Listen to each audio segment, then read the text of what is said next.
तो good evening all of you. अभी किसी बच्चे ने रोते हुए ये डाउट पूछा है मेरे से।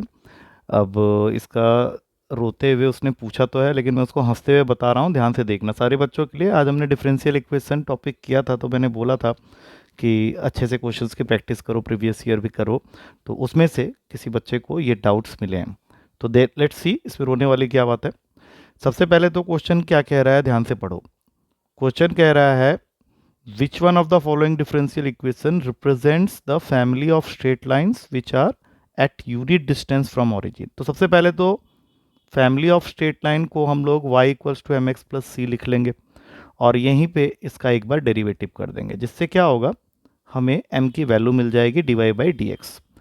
अब इस लाइन के बारे में क्वेश्चन ने क्या इन्फॉर्मेशन दिया है कि इस लाइन का डिस्टेंस फ्रॉम ऑरिजिन जीरो है, और किसी भी पॉइंट से अगर हमें किसी लाइन का डिस्टेंस नापना है, अब चाहे वो ओरिजिन हो या कोई भी पॉइंट हो, तो उसके लिए हमारे पास में डायरेक्ट फॉर्मूला होता है। वही फॉर्मूला मैं यूज़ करने जा रहा हूँ इस क्वेश्चन के लिए भी, जिससे क्या होगा, मुझे सी की एक वैल्यू मिल जाएगी। तो distance formula, perpendicular distance of a point from a line, अगर मैं यहाँ लगाता हूँ तो ये हो जाएगा m into zero minus zero plus c पूरे का मॉडुलस अपॉन में अंडर रूट का m स्क्वायर प्लस वन। और क्वेश्चन के हिसाब से ये डिस्टेंस हमें दे रखा है इक्वल्स टू वन। तुम ये देख सकते हो, यहाँ पे लिखा हुआ है which are at unit distance from origin. तो अगले ही स्टेप में सी की वैल्यू यहाँ से आ गई अंडर रूट का एम स्क्वायर प्लस वन। अब इस वैल्यू को ले जाके हमारा जो मेन इक्वेशन है, ये वाला या ये वाला, जहाँ तुम्हारा मन है वहाँ पुट कर लो। चलो फर्स्ट वाले में ही पुट कर लेते हैं। तो y is equals to M x plus under root का वन प्लस एम स्क्वायर, जो कि हमने सी की वैल्यू निकाली है। और अभी थोड़ी देर पहले हमने ये भी देखा था कि m जो है वो D Y by D X के इक्वल है। तो हमारे पास में आ गया y is equals to X D Y by D X plus under root का वन प्लस एम स्क्वायर। तो m तो अब यहाँ लिखने का मतलब ही नहीं बनता है, यहाँ मैंने लिख तो दिया है लेकिन लिखने की जरूरत ही नहीं थी। ये हो जाएगा one plus D Y by D x का होल स्क्वायर। अब y minus x D Y by D X यहाँ खींच लो, और यहाँ पर रूट आ गया है। अब मैंने तुम लोगों को क्या बोला था कि रूट कभी नहीं होता डिफरेंशियल इक्वेशन के अंदर में।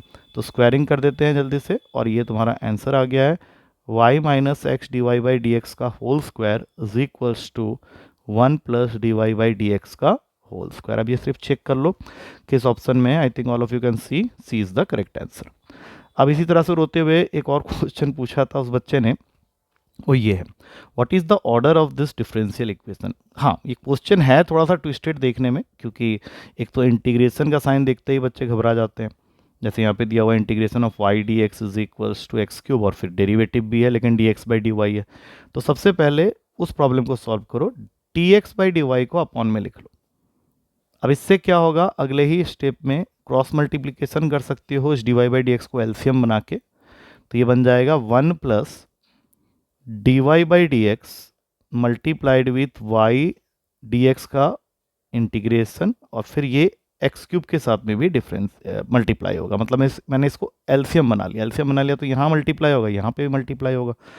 अब ये करने के बाद ये जो फर्स्ट स्टेप था, वहाँ से तुम एक काम और कर सकते थे कि integration of Y D X की वैल्यू निकाल लो, जो कि होगा X cube minus D X by D Y. इसकी हमें अभी थोड़ी देर के बाद जरूरत पड़ने वाली है।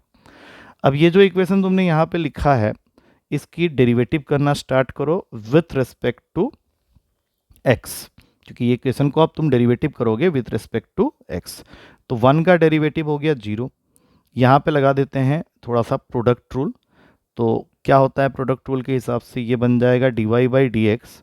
अच्छा, y D x reverse process होता है, तो यहाँ पे एक वाई आ जाएगा प्लस वाई डी एक्स, और फिर सेकंड फंक्शन प्रोडक्ट रूल लगा रहे हैं तो यहाँ पे D square Y by D x square. और राइट हैंड साइड में उसी तरह से प्रोडक्ट रूल लगाओ इस वाले टर्म के लिए। तो ये बन जाएगा x cube d square Y by D x square plus D Y by D x into x cube का derivative that is three x square.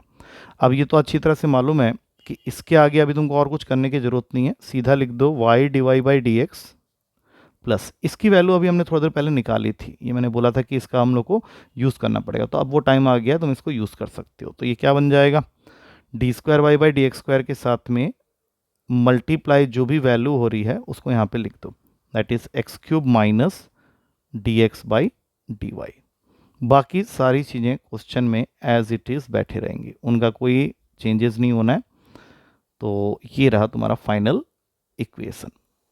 अब इस इक्वेशन के अंदर तुम यहीं से देख सकते हो कि मैं चाहे जो भी कर लूँ, D square Y by D x square अपना पोजीशन चेंज नहीं करेगा और ना ही वो अपनी वैल्यू चेंज करेगा। तो हाईएस्ट ऑर्डर डेरिवेटिव जो है वो तो तुम्हारे इस क्वेश्चन में बिल्कुल सेम रहा, दैट इज़ 2। तो इसको और कुछ करने की ज़रूरत नहीं है, और उसी का मैक्सिमम पावर देख लोगे तो वो तुम्हारा आ रहा है 1। तो तुमसे तो ऑर्डर ही पूछा था, तो ऑर्डर 2 हो गया, ये क्वेश्चन यहीं ख़त्म हो जाता है और कुछ करने की ज़रूरत नहीं है।